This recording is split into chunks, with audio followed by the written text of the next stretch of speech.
Soulagement de voir ce dossier arriver enfin au conseil municipal. Cela fait plus de 6 mois que je demande l'expérimentation de la vidéo-verbalisation en presqu'île, notamment sur la rue Édouard Hervieux.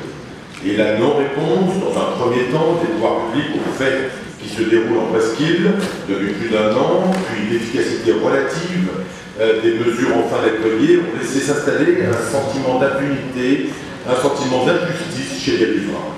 Et les très nombreux témoignages et plaintes reçus en mairie du 2 l'attestent, sans parler des échanges sur la page Facebook du collectif Presqu'île en colère, qui a même lancé une action en justice pour tenter de se protéger face à l'inertie, je cite, des acteurs politiques. Mais comment ne pas les comprendre? Notamment lorsque la nuit du 14 au 15 septembre, une marche supplémentaire a été franchie dans l'escalade de la violence, lorsqu'un habitant excédé a jeté un projectile sur les conducteurs qui eux-mêmes ont voulu en venir aux mains. Imaginez le traumatisme des familles, des enfants qui en pleine nuit ont vu ou entendu leur immeuble pris d'assaut. Tout ceci n'est pas admissible, je sais que vous partagez ce sentiment.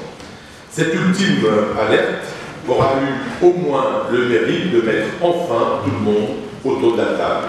Enfin, tout le monde ou presque, puisque les maires des arrondissements concernés, le premier et le deuxième, n'étaient pas clairement souhaités autour de la table. Il a fallu assister lourdement pour que 2 heures avant la réunion, nous soyons finalement tolérés.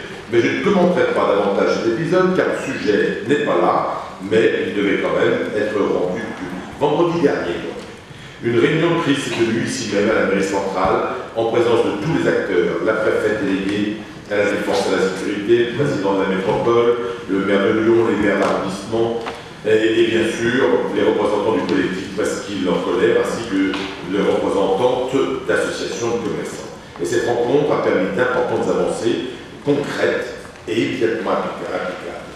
Tout d'abord, le maintien de la forte mobilisation de la police municipale, que nous remercions, et le déploiement d'effectifs supplémentaires de la police nationale. Nous attendions depuis longtemps cet engagement, avec notamment plus de véhicules, des motards, ainsi que des agents de la brigade cadet.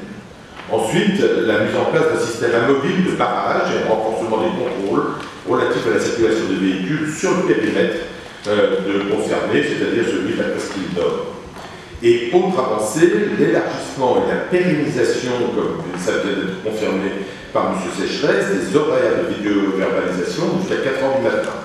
Merci, Monsieur le maire, d'avoir entendu l'alerte lancée au conseil du 2e arrondissement. Nous avions effectivement pointé du doigt les horaires de fonctionnement de la vidéo-verbalisation et son caractère ponctuel, je cite, la délibération au-delà de minuit qui était décrit justement dans la délibération initiale.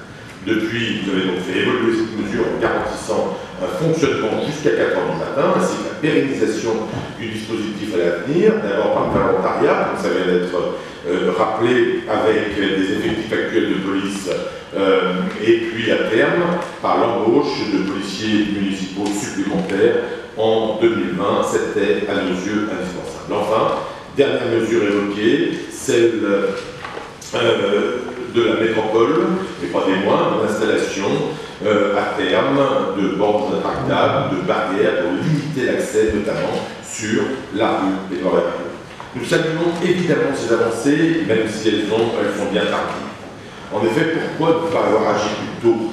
Pourquoi avoir attendu que la situation dégénère jusqu'à ce que les habitants soient menacés dans leur propre maison? Aujourd'hui, la colère est telle que les promesses des pouvoirs publics ne vaudront rien tant que des résultats concrets ne seront pas visibles et durables. Et heureusement, ce week-end, il semble que la situation ait été beaucoup plus calme. Mais il faut prendre garde que le phénomène ne soit pas seulement déplacé, il faut l'éradiquer. Nous ne pouvons pas laisser s'installer l'idée que la Presqu'île, ou dans d'autres quartiers de la ville d'ailleurs, puisse être des zones de non-droit. Il est urgent de rappeler qui fait la loi, qui maintient l'ordre. Les habitants doivent pouvoir se dire qu'ils peuvent vivre tranquilles et en sécurité à Lyon. Merci de votre attention.